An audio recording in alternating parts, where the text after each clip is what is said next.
Okay, guys, let's see if anybody pops back up here before I got it.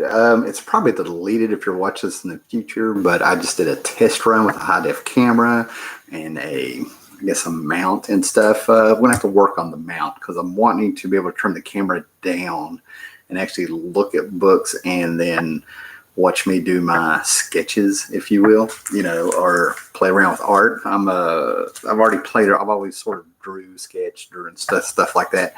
Had a few projects over the years where I actually got paid for them. And way back in the day, I actually had a cartoon published in a newspaper. So my stuff's unfinished. I'm self-taught, that kind of thing. So that might be in the future. And that's just me sort of turning around and making sure that I give people time to pop on because a lot of people jumped on when I did the test run.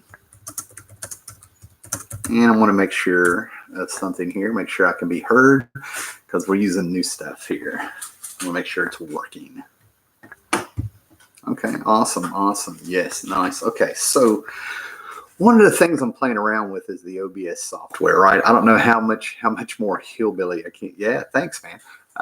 So I don't know how much more hillbilly I can sound or come off if you don't know me or you just pop on here stuff. But I've actually set groundhog traps outside. There's a groundhog in the new place that we're in, and so that sort of took away my time playing around with that this morning. But some of the news I saw, I think it came out of New York Comic Con, was DC announcing they were doing something called G5 Generation 5, where the heroes are all going to be replaced by the next generation, their legacy, if you will. Hey, Scout, what's up, man? And I kind of sit there and just kind of rolled my eyes, not because I don't think it's so much a good idea. It's just that it's an idea that's been done before.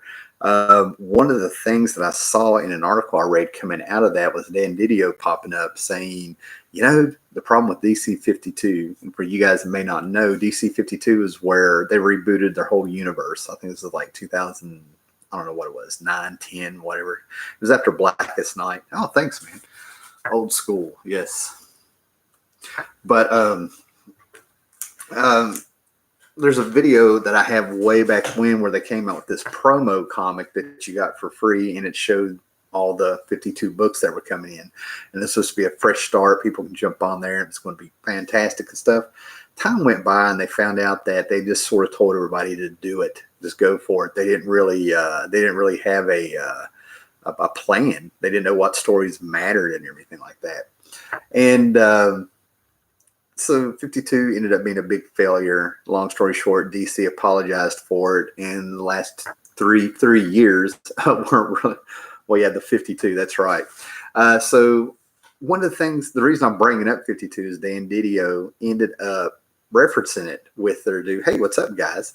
Referencing it with this plan for G5, and he was like, our big mistake with 52 was, we didn't know what mattered in the stories. It was just poorly planned. I don't know what all he said. I just rolled my eyes. I'm sitting here like it was a disaster. You guys apologized for it, gave fans what they wanted. That slowly dissolved over the last, 9 months, I guess, will go to be nice in the way I look at things. And now it's like they're hinting that they're going to try this again because they know what they're doing, not even a decade later and stuff, right? So I was just sort of like, what? And then my big thing is they're always acting like they want new readers to come in, and they kind of scoot, we just know, like over the last 5 years or more, they've kind of just swept the old guys to the side, And the biggest thing I see with the flaw with that is comic books are expensive, $3, $4, $5, $9 books, trades. You can't find them anywhere except in a comic book store and a few odd places here and there. And they want them to be for kids. They want to bring in the young guys and stuff like that. Well, they can't afford them. And what are the chances of a kid who, if he's in my situation, you have to drive 60 miles to, or more to find a comic book shop. How often is a kid going to be able to do that? I mean, regularly, at least monthly, keep those shops going and stuff, man. So, I don't know what's going on behind the scenes, but it's just one bad business decision after the other is how it comes off to the layman there, if you will, right? So talking about the G5, the whole idea of coming in, this has been something that they've done in comics. It feels like forever now, to where I think it's a trope. Hey, Stephen Moore. Stephen Moore's been all over my comic books my videos down there. My phone went off the last day or two with him commenting on a ton of videos, so I appreciate you watching there. Yeah, Paulo Costa, 52 is interesting. Anything that came out of 52 was not. I'd really have to. I kind of like the OMAC book that they did, but that in reality was more of a old school Marvel book that Dan Didio was doing. I think the Agent of Frankenstein might have ended up being a little interesting. I Vampire had a cult following, but you really got to rack your brain. What they did with the Justice Society on Earth 2, and then they turned it into something else. Those were awful, man. And I love James Robinson. He started that out, but oh my God, it was so back. You're still trying to like modern books. I commend your dedication. Well, you're going to see why I'm bringing it up here in a minute. I'm just sort of laid back, taking my time. We had the fiance do a night shift last night, so I can't really work around the house on waking her up. So here we go. Eric Breen. Dan Didio isn't even qualified to straighten the sleeves at Walmart, straighten the shelves at Walmart. That's why Jim Lee does it. Wow. Stephen Moore, not liking much DC stuff at the moment. My favorite comic at the moment is Immortal Hulk. That's Steve Moore. And I mentioned Immortal Hulk. I have friends that love it. I am right now not buying any DC books. I've got a Gmart haul coming in hopefully in the next 2 weeks with 33 books in it. And that may be, there may be one more haul video after that of really the new stuff. And it's not that I'm trying to like this stuff. You know what I mean? I'm one of those people hoping that it turns the corner and actually does get good. Immortal Hulk, I've had several talks with people who love the book. It's a solid book, but they're saying it's by comparison of what's on the stands today. The quality of that book used to be the quality of like most of the books you would get on the stands. That's what we figured out, is that this is how good comics used to be across the board, just about. I tried Justice League International, Demon Knights, Resurrection Man, and Stormwatch at the time, all duds. Yeah, I completely agree. Like I said, in the video, in the old DC 52 video, before they even had the books come out, I had the Kirby knife out, a little knife, and I was stabbing all the books that I thought would get canceled within a year. And I think I was pretty much right, Al Ewig just blocked Stiff, and that's hilarious. Knights of Old. I read Invaders. That's about it. I'm trying to finish up my collection of the first volume of Invaders from the 70s. That's one of the first comics I read. Warrior Woman and Master Man were, some of the. They're on the covers of two of the Invaders books, and I still have those. That was my introduction with Union Jack into the Invaders. It's one messed up comics like John Carpenter's The Thing. Yeah, it's got the Devil Hulk in it. I used to have the first appearance of the Devil Hulk from way back in the day. Of course, nobody knew that's going to be a thing. And they even had Dan Jurgens doing JLI. It was supposed to be retro, but it didn't deliver. Stormwatch wanted to be the Authority, and it was a second-rate checkmate. Yeah. Definitely, to me, writer's political point of view in comics. Yeah. I mean, it's all been said before for years and stuff in other videos. So one of the things I was talking about with this G5 that came out, if you think way back in the day, we had, I don't know what the books were. It was a line of comics that came out that Tom DeFalco, Ron Franz, and a few other people were doing, in the 90s, I think. And they had A Next. It was the next generation of Avengers, right? And the reason I remember is I think he actually had his own book there for a little bit, J2, the Juggernaut's Son. And they had him trying to look all grunge with that Juggernaut helmet on it. He had a flannel shirt tied around his waist. And that's one of the reasons I really didn't get into many books that had teens in them back in the day. You know what I mean? Teen Titans figured it out with Marv Wolfman and stuff. But you had like the X-Force when after Rob Liefeld had left, and a few other books like that J2 and things like that. When you try to reach a teenage crowd, they grow faster than the characters in the book do. So you're always having to try to make them sound all hip and cool while your audience is growing up. The magic of the Teen Titans with Wolfman and Perez turning into New Titans and being the Titans and stuff is Marv Wolfman and Perez had those characters grow up, and the themes got more mature as they went on. Didn't go crazy, don't get me wrong, it was still a comic book and stuff, right? But we saw Robin turn into Nightwing, people were having sex in the books, things like that. Here we go, Paulo Costa. Here we go. We got Stephen Moore. I'm reading Legion of Superheroes from the very beginning. That's cool. I've actually found a site when I get the OBS stuff going where you can record my screen. I found a really good site where somebody done a really nice job of having the Legion of Superheroes. Their sort of their history, touching on the high points and stuff, right? I could talk Legion of Superheroes all day. And it kind of escaped my mind that there's a volume of Legion of Superheroes they call the Glorith universe. And I sort of forgot about that, for other reasons. Let's see what else is going on here before I continue what I was saying. Invaders is by Zdarsky. I heard others like his writing. Okay, cool. I mean, if there's books out there you can find you like, cool. I mean, it's just about what I'm going to spend my money on and what I'm going to spend my time reading.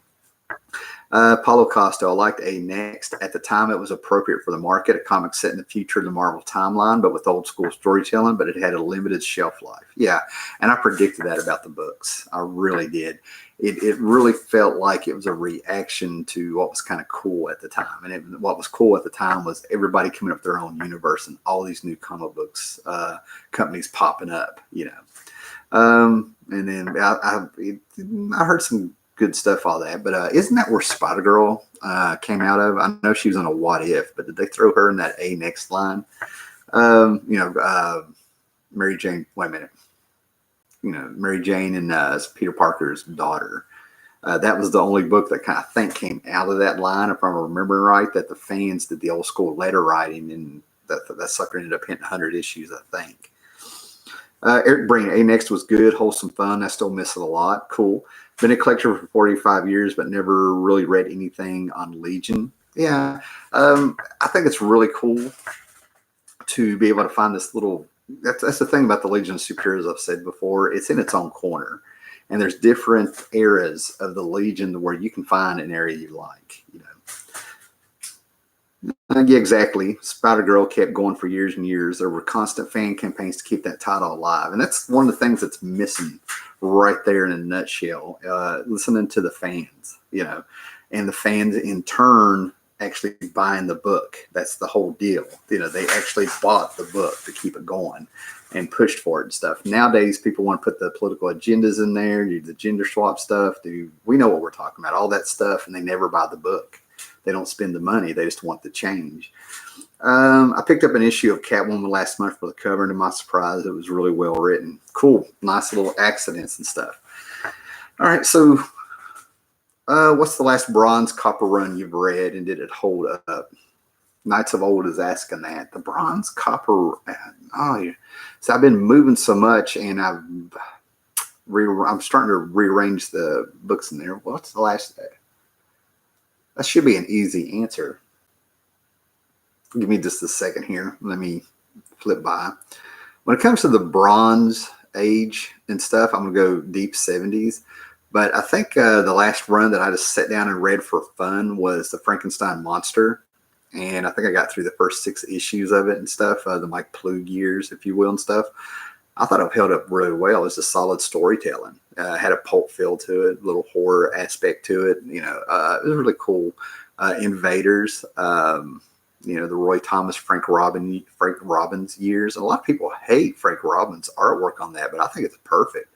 He makes it feel like the 40s because he was there in the 40s. The Union Jack debuting, stuff like that, Byrne Blood. It was just so rich with what was going on.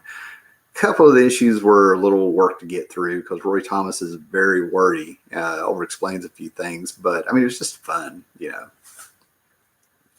Now, when we get into the Copper Age, I'm not sure where we're getting in there and stuff like that, but Copper Age had a lot of great runs. I mean, that to me, that was almost the glory day of the newsstand, if you will, if you can get those books, Frank Miller on Daredevil.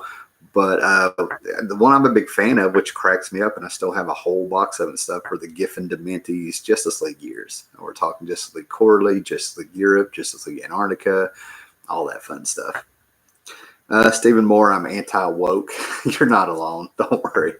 Stephen Moore read a couple of those Red Rover comics and joined them. That's a solid run. Frank Robbins' newspaper strip Johnny Hazard is a lot better than his Invaders. Yes. I agree with you, Paulo. So one of the things that I think DC is mining in a way, but they won't admit it, and bear with me here, because this was 3 volumes, right, that John Byrne did starting in 1999. I think they were 2 years apart, 2001, 2003. And it's actually one of the last great things I think Byrne really did in his career.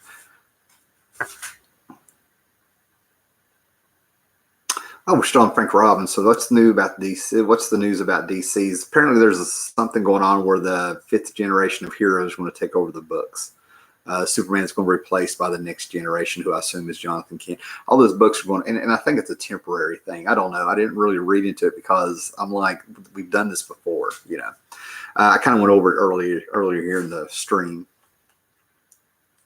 Yeah. Frank Robbins. We're getting some Frank Robbins love there from Eric Bean. I hated Frank Robbins when I was buying Invaders new off the spinner racks. Now, as an oldish man, I appreciate his contribution to comics. He wrote a bunch of detective comics in the 70s. Yeah. William Byrd, teens and 20s, something's have got to be tapped into to keep monthly paper comics alive. Speculators and old hangers-ons like me aren't going to keep it going past another 10 to 20 years. I've always said I think Disney's going to shut down Marvel by 2030, give or take a year or two there, when they have a plan for the movies up to 2027, I think, give or take a few years. Now that they've acquired the X-Men movies, the X-Men rights and box rights to all those characters, it'll be interesting to see if they expand. But I think Marvel will be shut down as soon as they're done with the movies. I really do. And considering that it's 2019, and I've been saying this since 2016 or 17, the clock is ticking. It's getting closer and closer. If the next decade flies by like this last one has, it'll feel like I said this yesterday.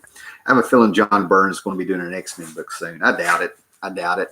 I read an article, unless he's doing the the old bait and switch on us and stuff, he just couldn't reach a deal with them.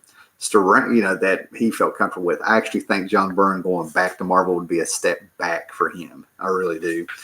Jim Steranko put out this tweet that why would I work for Marvel when they're paying peanuts? I think there's a lot behind the scenes that these old pros and stuff are just like, you got to be kidding me. I love the Marvel films, but I think it's the beginning of the end for them now with the SJW involved. Well, I can see what you're into, Stephen Moore. I kind of get the idea of what you watch on YouTube and stuff like that, and there's nothing wrong with that. But the SJW thing definitely is a pandering thing. But I think what happened was Captain Marvel on a whole different level, if you take the identity politics away and the things that people were talking about and stuff. But it was the first time that I saw they just made a generic Marvel movie. And they tried to give it a little personality with some of that SJW stuff, right? I think they have reached a formula. I've always felt like Iron Man, Ant-Man, a lot of these first movies are just generic. It's the same formula. So they reached a formula, and Captain Marvel was just underwhelming just because it was a generic Marvel movie. That was the first generic one. They need to blossom again, expand, set up the next another storyline. I think they're definitely peaked and on their way down, but I mean, people love those movies. You gotta understand, we're not talking comic book fans, we're talking movie fans. Two different things nowadays.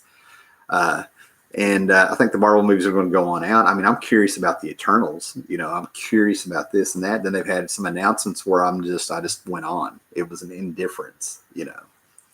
Oh wow, wait a minute, we got some stuff going on here. Swamp Thing movie with Alan Moore story. I think that'd be good. I heard that the DC Universe app, the Swamp Thing 10 episodes or whatever it was, 7, 8 episodes that they had on there, touched on some of the Alan Moore stuff. But I think a definite big budget movie done as a trilogy or something would be fantastic. I mean, how cool would it be if they made it all the way to Swamp Thing? What was it, 50, 51, where Batman popped up because Swamp Thing was invading Gotham, wanting Abby back. Knights of Old. I love and collect timely comics, the real Invaders, but I never liked the 70s Invaders. Maybe Rob's writing, even though he's a huge timely fan. Like I said, I was 4, 5, 6 years old looking at that stuff, so I'm biased towards it. But like I said, when I reread it and stuff, there's a lot of stuff I kind of skip over. What was fun about that book is when they had the secret crossover with DC's Freedom Fighters. That was really cool. I once told my local comic book show owner I predict Marvel will stop publishing comics by 2023 at the latest. Could be right. I gave them to 2030. I think we all know the writing's on the wall. Once they're done mining and making money, it's a business. It's a business decision. Once there's no money to be made, or they've made their money, or they're in the plan, or they feel like whatever the next new fad is, you know what I mean, next new hot genre is, they're going to be moving on and buying up other properties. It's been pretty amazing to see the buzz that Hickman's X-Men run is getting. It's either really good or fans just starved for anything that's slightly above average. They're starved. They're starved above average. You don't see me talking about the Hickman book because it's just, to me, it's just average what they're doing. It's almost like Blackest Night. Hold on with me there, right? Blackest Night, what I really liked is they took the how ridiculous death had gotten in comic books and they made a story out of it.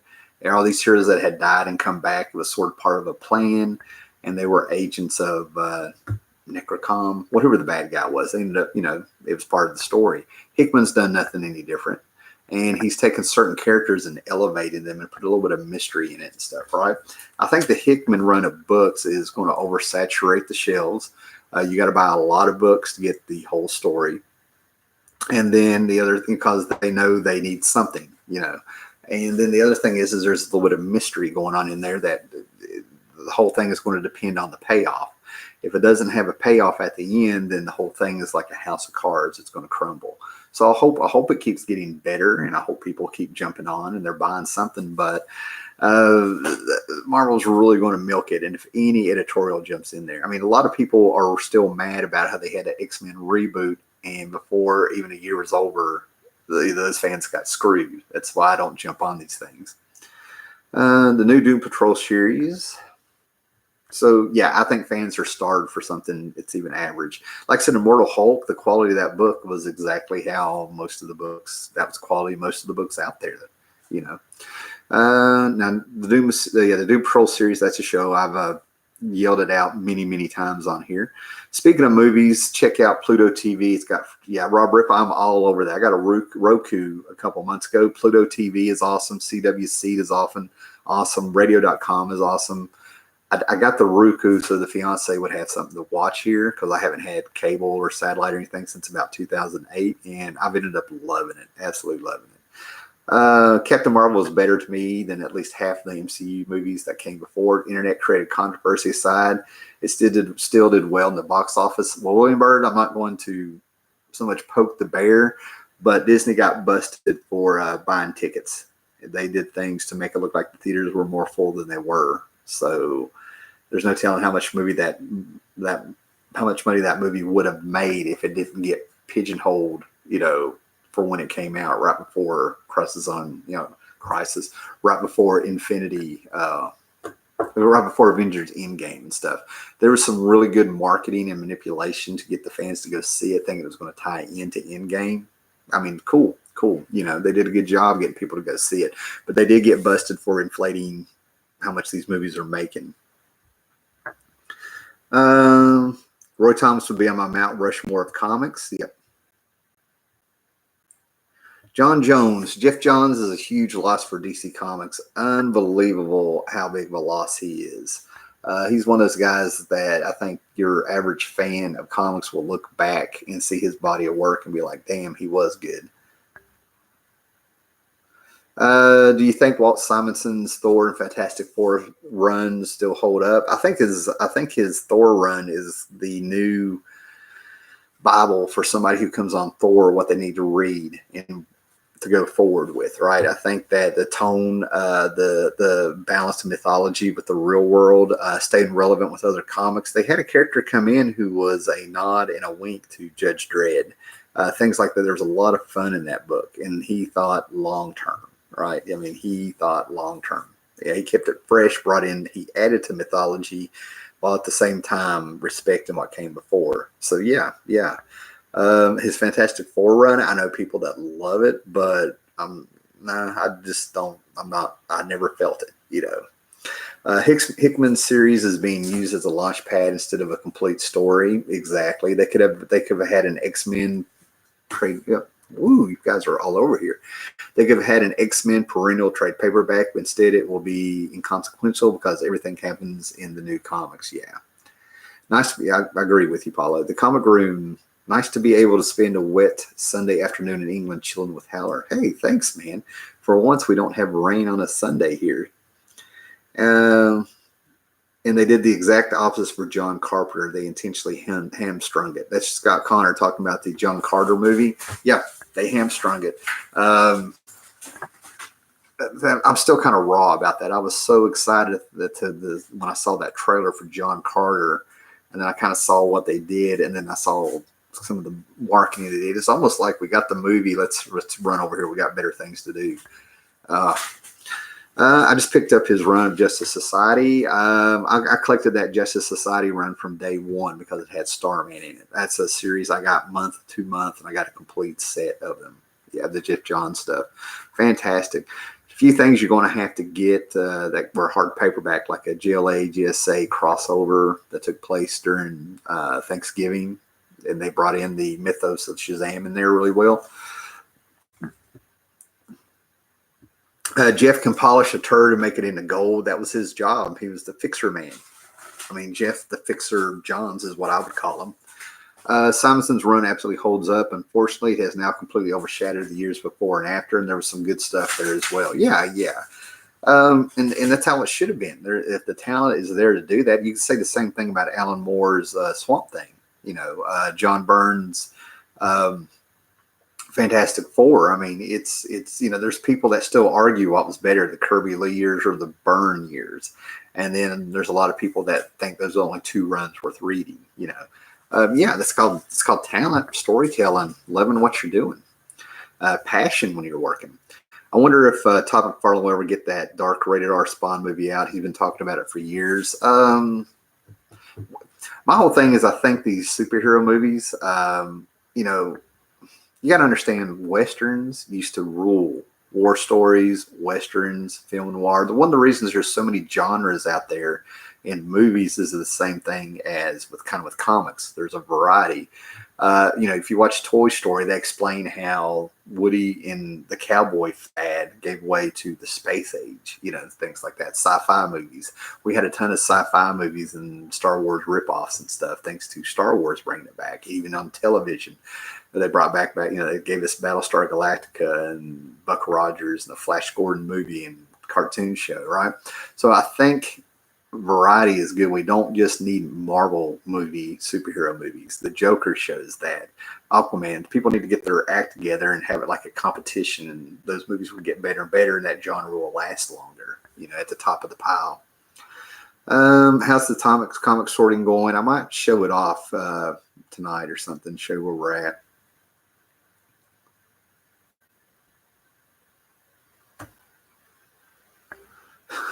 There's a lot of hate for Didio out there, man.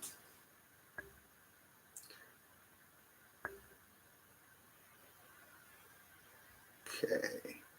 Boys was awesome. Eric Breen talking about the Simonson overshadowed the other Thor runs. None were as good as his, but no one remembers any of them now. Yeah, I get what you're saying. But one of the things I was talking about with Byrne getting on here, man, there's a lot of good talk going on here, man. So if you're watching this, I mean, I've just been fascinated with the comments, as you can tell. But John Byrne came out with this. It was supposed to be an imaginary story, and it's called Generations. He ended up doing 3 volumes with this, and obviously it was a hit to have that many. But the whole concept is that we take when these Batman and Superman are the center of this, right? And we take when they came out and we age them in the real world, in the real time. They actually age, right? And each book gives you when the book starts and when it ends for this one. So this one is from 1939 to 1949. And what's great about this is that John Byrne gets in there. He looks at what was going on with these characters in the comics during the decade that he kind of spotlights here, and he writes it in that style, and he kind of merges things and sets up plots for in the future, man. So what he ends up doing is doing a history of comics, but he also shows us what goes on during each decade. Apparently these aren't in order. Here's 1959 to 1969. And this one cracks me up because we get the silly characters that were going on in the 50s and stuff, right? Going into the 60s, where we got an introduction of like Neil Adams and Denny O'Neil kind of taking Batman back. I mean, it's not 100% accurate, but I love this one. Was I have that one right? I think I got them out of order. There should be anyway. And then this one, 1979 to 1989, man, we're well into the 80s, you know, and he starts referencing things in the past, and the villains and all the characters are aging, you know, normally. And with the fourth issue, he ends up looping it back around, 1999 to 1959. And the way Batman ends up getting to stay Batman runs right into his mythos. I mean, you can probably guess it if you're a Batman fan and stuff, right? But he ends up looping it back. And this is one of the things where he kind of goes too far, I think, where he ties Bruce and Clark. He kind of ties them together a little bit. You know, we get an explanation for Robin and stuff. So I kind of stick this in there because what happened was, yeah. So this was a cool book that's popped in here. I kind of put all the John Byrne stuff together because he actually sort of ties some things together with this run, which I'll show you in a minute. I've always kind of wondered if this was the case with this, right? But apparently a fan asked him a question about what would happen. And the question ended up being, I think it was at a con. And a fan asked him, so what would happen if Galactus tried to eat Apocalypse, the planet Apocalypse? And we ended up getting this great one-shot where we have Darkseid versus Galactus, the Hunger. And you have Orion versus Silver Surfer there and stuff. This was really good. I enjoyed this one. So we ended up getting a second volume out of this because it was a hit. And this one takes place in between each issue of the first one, right? So you have like one, and even though this is the volume 2, this would be like 1.5. Then you would have 2 from volume 1, and this 2.5, on and on. And we get to see more of the DC universe. We start seeing more characters brought in there. He's playing around, right? This is from 1942 to 1953. And I love on the bottom of it how we see the evolution of the Batmobiles there at the bottom, right? So these were really fantastic. Like I said, a little bit more contrived to fit everything in. But we go well into the future here, 2008 to 2019, which is this year. So, you know, but, you know, we also get to see the time loop back to 1929 again, kind of explaining a few things there. And there's a lot of great concepts in there. Now, if you're a fan of this series and you want to have like the complete run of it and stuff like that, John Byrne did say that this takes place in the Generations universe he came up with. The Batman Captain America crossover one shot he did. Okay, he said that is definitely part of this, and I about laughed when he did that. But you know, we kind of go way into the future here. 86 to 97. Apparently, I don't have them in order. That's number 3. So I'm going to take a minute to look at comments there, and then we're going to get to the G5 thing that I'm talking about, and touching on Legion Bendis' Millennium again. DC is co-published. You would have thought DC is co-published. Oh, I got to set these down. You would have thought Jim Lee would have said, I don't think this is a good idea, Dan. Who knows what's going on behind the works, man, but wow. Robert Willing did a great review of Generations on his channel. I recommend checking it out. I will check out Robert Willing. David McKenzie, I'm glad you got to catch a live show too. Stephen Moore, the series looks cool. It is cool. I really enjoy it. There were imaginary stories in the 50s where Superboy teams up with teenage Bruce dressed in a Robin costume. They touch on that in Generations. I didn't want to put out a spoiler there, but he touches on that. Now, I'm trying to remember if I did see that 50s Superboy team up thing, but I don't know. Byrne's art technically amazing in all aspects. I find a lot of it boring now. You know, the guy's been, God, he's been drawing comics since the early 70s. I mean, we're going on a 50-year career and stuff like that. And I loved his 80s stuff. I'm sort of digging what he did in the early 90s where he had more of a sketchier feel to it. Now I think the guy can just, he's done it so much and stuff. I think it's so easy for him. I don't think he's challenged. There's nothing really to push himself on, I think. Paulo Costa, I have Darkseid Galactus in French. That is something that's going to be in my head now, hearing the French accent and stuff coming out of dark side. Thanks for the sub. Hope you enjoy my almost 2 minutes of content. Eric Breen. You'll get there, man. What's Byrne's top 3 X-Men covers? Well, you know, when it comes to that stuff, when it's coming down to top covers and things like that, I don't know, man. I want to say it's like 129. I'm trying to think which one it is, but it's got the Hellfire Club on the cover. And, you know, I think it's after we know Jean Grey is the new Black Queen. And they're sitting there, and I think they're holding, like, the Hellfire Club, they have like glasses of wine in their hand, and the X-Men are laid out, and somebody's got, you know, Storm by the arm or something like that. I like that one. When it comes to the top 3, I really don't know, man. I don't know. I'd like to play along, but I can come up with the top 3 John Byrne covers ever in my head. But I don't know. Still so many series to pick up. I saw that, haha, but I feel kinship to anyone who bought comics on the rack. Yeah. Hey, Cayman X is here. Nice to see you, man.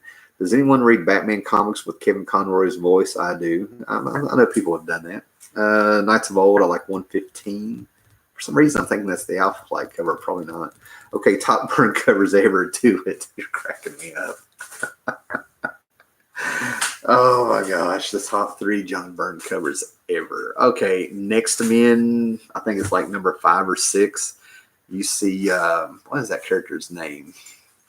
Anyway, you see Jazz, that Next Men from Jazz, and it looks like she's comforting or holding a member of the Next Men in her arms. And when you read the book, you find out they're having sex. So he snuck sex on there. Of course, the John Byrne X-Men book I was trying to describe there. And then what would be another one? Probably his Fantastic Four cover with half face of Galactus with Skull and things like that. There's the ones that are pop up in my head. A friend of mine in your age group bought a vintage spinner rack. I've never been so jealous in my life. Eric Breen, there was a spinner rack in my house when I was about 5, 6, 7 years old. My stepdad had us all get in the car. We went to a Magic Mart, but we didn't go in Magic Mart. We went to the back of the building, and they had thrown out a spinner rack, and he's skipping rope. There you go. Yeah. The infamous John. I can't believe that it's like a $40 or $60 book now. I bought all those She-Hulks off the rack as they came out. Are we talking about Byrne, Superman, Batman Generations? Yes. I just went through and showed the first 2 volumes. I'm taking a break till we get to the 3rd one. Outer Darkness is great by Image Comics. It's like Star Trek crossed with aliens. Have you ever done a best covers video? It's not so much I did a best. It's out there. There's one where I show the best covers. I think somebody was doing tag videos and I got tagged. So probably 2013, 2014, I did top covers, best covers. So yeah, there's a video on there. I can do another one sometime after I get the comic book room unpacked and organized. So yeah, there is like I said, yeah, there is a top cover, probably top 10 covers or something. That's probably what it was. X-Men 4141 cover. Okay, right. You talk about Byrne and people start like doing they get going, man. Talking about John Byrne in comics, man. People come out of the woodwork. One of Byrne's best Fantastic Four covers has a pretty unassuming story. The one where they fight an exorcist. Why is that not popping in my head? I got that whole run. I read that run when it was going on. They fight an exorcist. Oh, Paulo. What have you done? I'm going to end up like dragging that out now. I used to get my DC comics from a spinner rack in the 70s. Oh, yeah. We had spinner racks up until the 90s and stuff. And there we are. Cayman X's gave me the segue I need there. Volume 3 of Generations was weird. Now, Generations, the third volume of Generations is one that I don't know if I would highly recommend it at all, as it sort of makes me wonder if you're a completist or if you're a John Byrne fan. But John Byrne really has a fascination with time travel. In time travel stories, a lot of people will just turn away from them because they end up being headaches or there's plot holes, loopholes. You read those and they give you a headache, or how could this happen, and alternate timelines. But he really likes them. When he did his OMAC 4-shot series, he answered the question, if you could go back time and kill Hitler, would you? That was pretty much what OMAC ended up being about. going back in time. He just really got into time travel stories. So what he did with this one is that he went hardcore sci-fi and really experimented with his storytelling. And I want to leave it up to you to judge to say if he succeeded or not. But basically, you have the bad guys going back in time with each issue. Meanwhile, the story with the heroes is going forward in time with each issue. And that's the best I can tell you without going into depth what was going on. But we get to go into the far-flung future, and we also get all the history of the different eras, Kamandi, OMAC, that sort of thing, everything we got all the way up to the Legion and things like that. It touches on all that stuff. The Fourth World, he brings in Jack Kirby's Fourth World heavy into this. And we get to see how all of those, in Imaginary Tale, though, we get to see how the DC Universe history could be much better than that Millennium Legion of Superheroes 2-shot they just did. When I read that, I'm like, why are they doing this? Then they can go back and do this. We touch on Kamandi a little bit.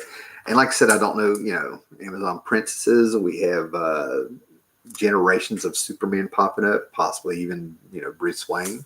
And a few other people take the spotlight, wasn't there? So he plays around with the Green Lantern Corps and Kryptonian stuff, if you will. That's pretty much Superman's, I can't remember if it's his daughter or granddaughter or something, fall in love with an alien. Yeah, Superman is trapped in the Fourth World for many years. We end up getting a little story here where we, oh, excuse me, I've been looking for that. Batman and Nexus got mixed up in there. I'm glad I pulled these out. But yeah, I mean, we finally wind up seeing the dark side and all that stuff. We end up going back to the beginning, if you will. And of course, we have that obligatory. Now, if you're a John Byrne fan, you can go back and look at an issue of Legends where he uses this. But John Byrne recycles his covers a lot. And this is one of the famous John Byrne covers, the circle cover where the heroes are surrounded by the bad guys and stuff. But he's used this quite a bit, this cover here. It cracked me up when I saw it. Oh, my goodness. I was seeing Guy Gardner there front and center for a minute. But that's what I'm talking about with DC and this Generation 5. And it's already been done. I've seen it. It's been done across the board. It's been done with more than one company. I just feel like if they're going to get new people in, get some talent in there, and Didio's hypocrisy kills me. I can't let go of the fact that he was at a con and he was doing a panel and he asked how many people had bought the facsimile editions of these comics that they're putting out. They're taking classic key comics and printing them exactly as they were when they came out the stand, same ads and everything. And he was so mad about it, the way he was acting. He was saying, we're trying to push things forward, yet everything they're doing looks like they're pulling from the past. It's all been done before. He's even referencing 52 again, trying to make, I guess he's going to try to do something with that again and make it a success. The Legion of Superhero stories that Bendis is doing, he's flat out said in an interview they get to pick all the great stories from the Legion and bring them out, get rid of the fodder. And I'm like, you're just recycling stories. I just don't get it. Imaginary, like his Man of Steel run. Nexus, yes, Nexus. That Nexus in Madman book is fun. Nexus Madman is my first Nexus story, my first Madman story. That's an interesting place to start. I can just imagine what you were thinking. It took me probably about 3 issues of Nexus back in the 80s to realize I was reading another interpretation of Space Ghost, is what it felt like to me. And I think it was his ship. However I read it, I didn't get to see Nexus's ship until whatever the 3rd issue was I was reading. And I was like, oh, I get it now. Coming to find out, that's how I started finding out about Steve Rude and his fascination with Alex Toth and Space Ghost and stuff, and Kirby. Number 1 Dark Side comic ever is New Gods, number 7. Let me think about that. Is that the one with Steppenwolf? Oh, you want me to pull out my New Gods books? I'm trying to go through my head. That was a terrible that older comics sell more than new stuff. Shows how bad new stuff is. Yeah, I mean, and we all know it. And I've talked about it before, how you can go to comic book conventions, flea markets, even possibly a yard sale. And it seems like a lot of people have really, I've seen it. My friends and stuff have abandoned the new comics and they just don't talk about it. They just are picking up the back issues. I was picking up back issues from the get-go and stuff like that, filling in the gaps. But they definitely need to do something. They need to figure it out. Part of the old books selling more is that the new books cost like $5. I'd rather buy a cool book for that. Yeah, the money has always been a thing. I've said it before. One of the ways that I built up my channel was showing how cheap I buy books, telling people you don't have to buy them, expensive books and stuff, right? And when I was collecting, I think comics, I don't know, I came in, I think they were 35 cents. They shot to 40, 60, and then 75 cents. But all of a sudden there in the late 80s, early 90s, they really shot up quick from $1, $1.25, $1.50, $1.75 for a blink of an eye, $1.95, all within like a year. And that's when I was like, nope, that's it. And that's where I started doing the hustles to get cheap books and stuff. So yeah, like 90% of my comics are from the hustle and probably cost under $1. Yeah, and that's what I was saying towards somewhere at the beginning of this and stuff like that. If they want kids to come in, if they really want a younger generation to come in, they need to get another marketing share and make these things worth the money, or sell them cheaper. They're going to kids. Get some talent on there. If new books were super cheap, I'd buy more. I can believe that. I'd definitely be willing to experiment a little bit, give something a chance. Used to love Gail Simone stuff, but read Plastic Man. It was really bad, just slagging on of men. Yeah, that's what I mean. It's there's things in there that are just unnecessary. If you have a story to tell the story. If that's part of the story, fine, but they don't make it part of the story. Tim can pinch a penny harder than Magneto ever could. Scott Connor has been the witness of the Howler Mouse making the stacks and digging through the stacks and putting stuff back, and he has been a witness to it. He actually, the most I think, Scott, you remember when I bought that Amazing Spider-Man from the Silver Age for $15 and how it spread out around the con to Tim and Star, and then even online a little bit. Everybody was flipping out that I spent more than $1 on a comic. About 2 years ago, a guy contacted me saying he had a few comics for sale, took me to his lockup, and it was like heaven. He had thousands, once in a lifetime situation. I've told the story about around the year 2000, 2001.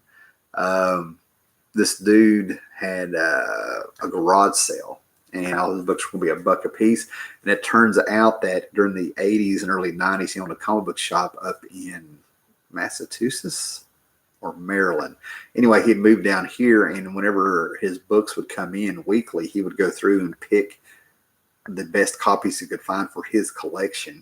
And I ended up getting 6 issues of Watchmen, complete first issue run of Dark Knight Returns, and then I got into the stuff I needed, like Doom Patrol 51, Animal Man 51. There was something about issue 51s I needed.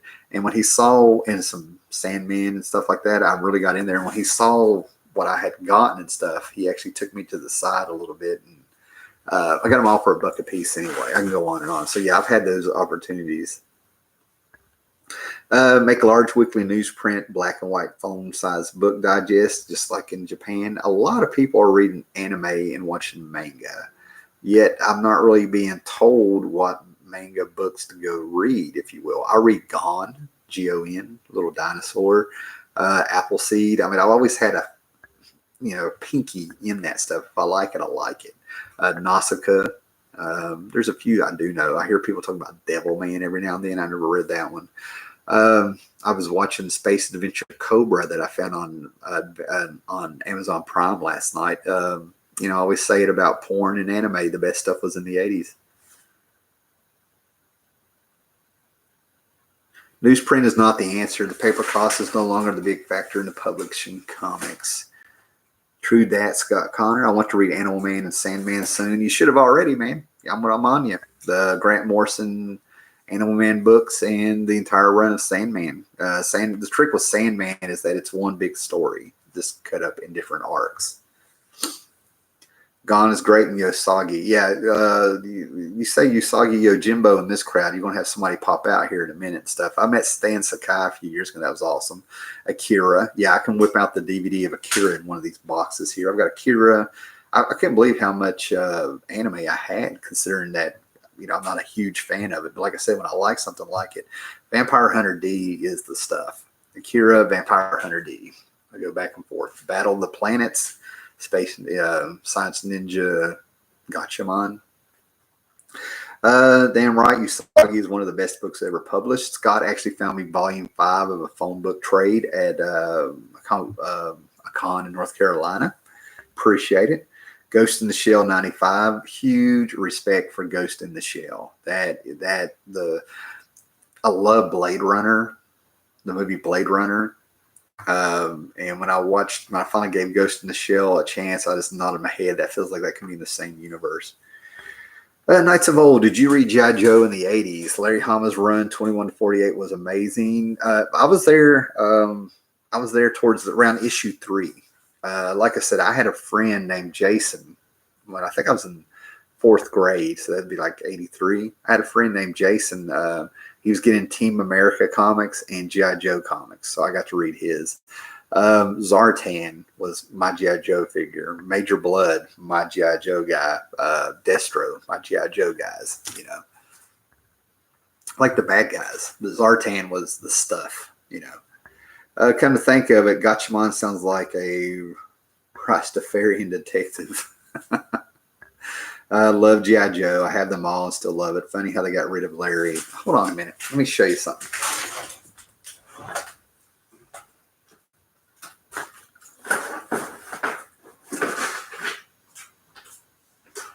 Where'd it go?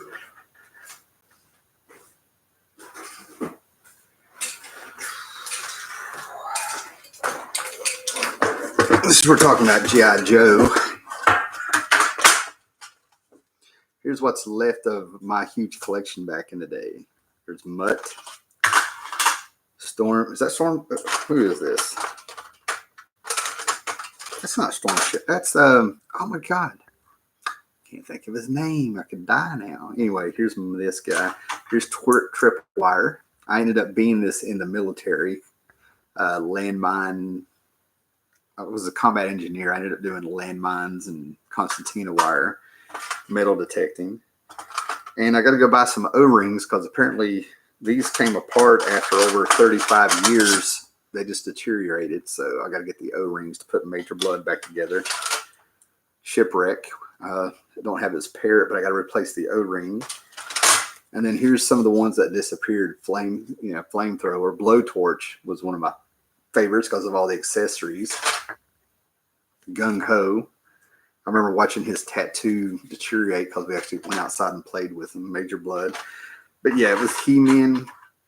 It was He-Man and G.I. Joe. That was my stuff.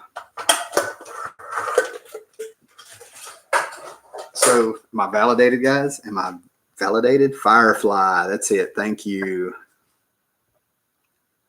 Yep, I am Tripwire. I ended up going in the military and becoming a Tripwire. I didn't quite understand what an engineer was in the military versus the real world.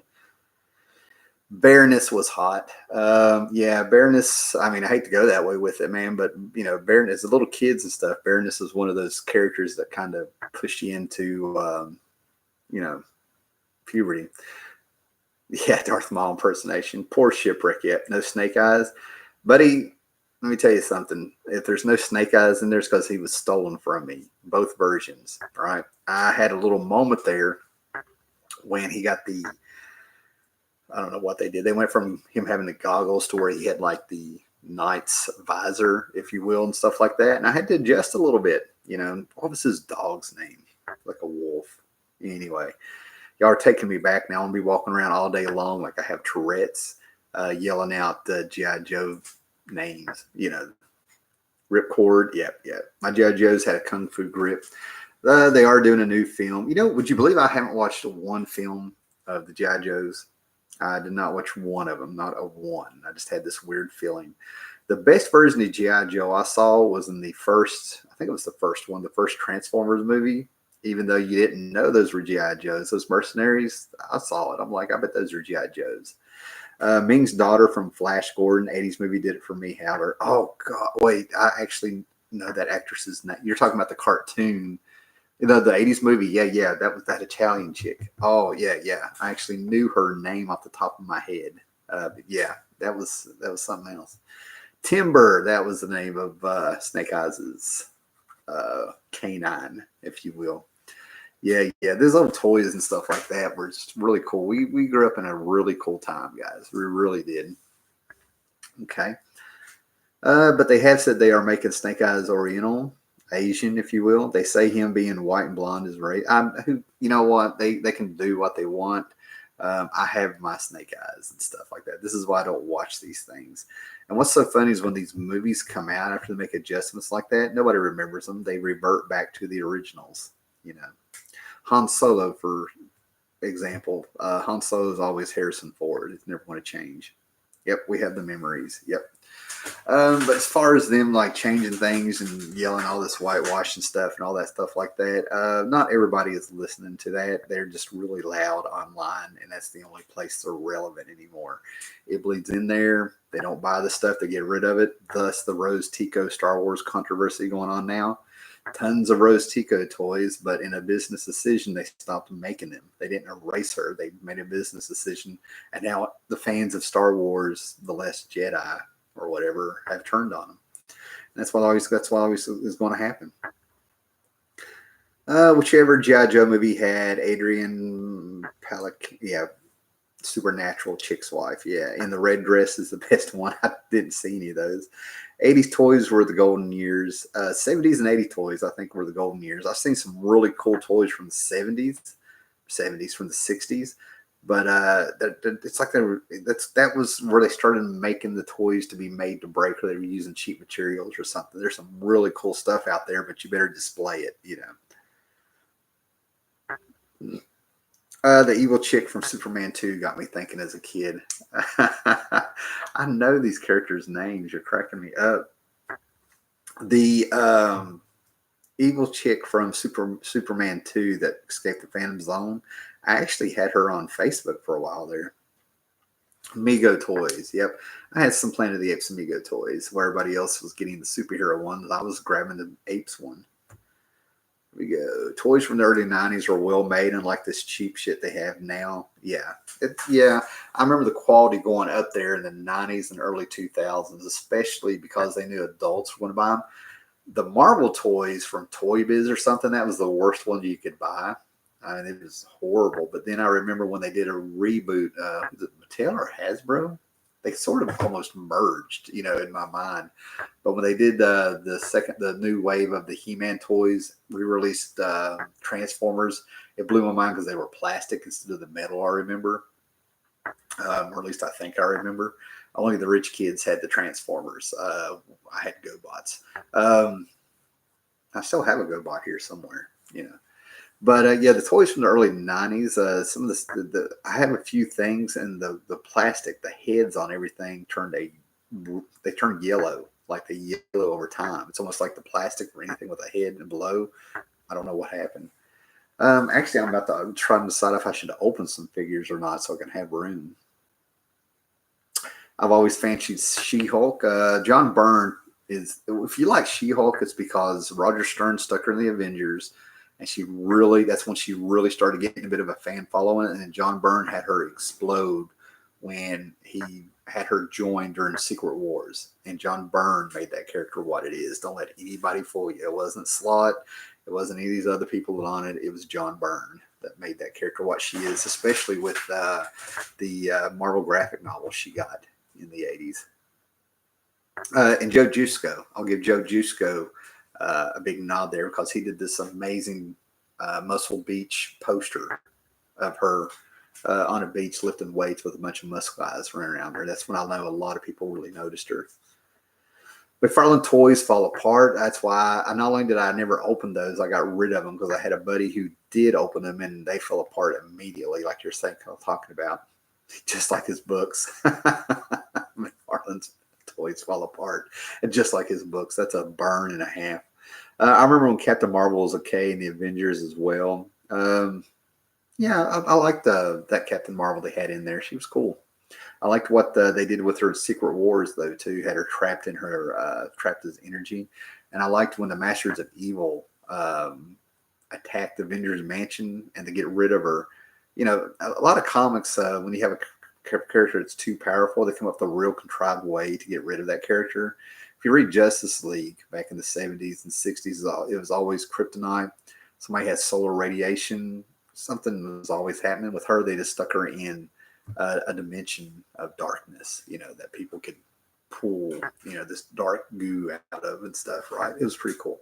I'm still mad my mom would let me rent Revenge of the Ninja on VHS. You can probably get it now at a Goodwill or on eBay.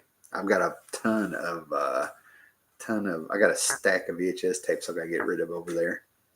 Byrne always admitted he couldn't wait to steal She-Hulk from Stern. Yeah, he loved that character and he was meant for her. I had that Muscle Beach poster. There you go. I hate what they're done to She-Hulk now. That's why I don't read them. You know, I could be one of these channels that just gets a comic, rip it up, you know, verbally and physically and stuff like that. But I'm not going to waste my money, you know, for views and stuff. I don't want things tarnished. Whenever I do delve into new comics and stuff like that, I really have to step back a little bit and go try to get some new stuff. And that's not a generational thing. The comics have not evolved into something else. They were hijacked. They were infected. They got sick before they become what they were going to be next. What's your 3 top favorite comic series? Commandy, Starman. What's the third? So many, but usually it's Commandy and Starman. James Robinson's Starman, Jack Kirby's Commandy. Love that series. And I usually throw in OMAC with that. And I think right now, with the way I'm feeling, I go back and forth between, I don't know, Animal Man by Grant Morrison, maybe. I mean, you know, that changes most of the time, but it's always Starman and Commandy fighting each other. Also, Jim Lee runs on the 90s Fantastic Four is underrated. I've had that run twice. I might still have it and stuff, and I dig it and I like it, but it's the ultimate Spider-Man formula, right? They had all the pieces laid out before them, and they just put them together, and I like how they put them together. There's nothing really that pops out of there that's new and fresh. The Jim Lee, Brandon Cho run of Fantastic Four is fun. It's a fun read, but they didn't create anything new. They're just taking the pieces and rearranging them in a more orderly fashion. They put together things that tied together out of synchronicity, not what Lee and Byrne planned. You know what I'm saying? What we got here?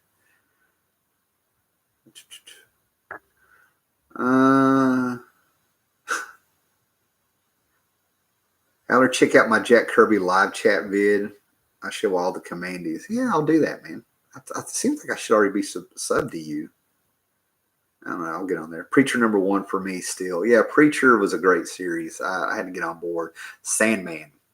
Alan Moore's Swamp Thing. See, now we're rolling here. I probably have like a top 5. Starman. James Robinson's Starman. Neil Gaiman's Sandman. I'll go back to that. It's like visiting an old friend. Alan Moore's Swamp Thing. Kirby and Lee's Fantastic Four run. Many things by Byrne in the 70s and 80s there. Knights of Old. I had a lot of Commandy questions on that chat. Maybe you could answer some. I might do that if I see anything relevant when I get time to do it. Maybe Hitman and anything Lee and Kirby. Yeah, I've pushed Hitman on this channel for years. Scott Connor threw out Concrete. Concrete was fantastic.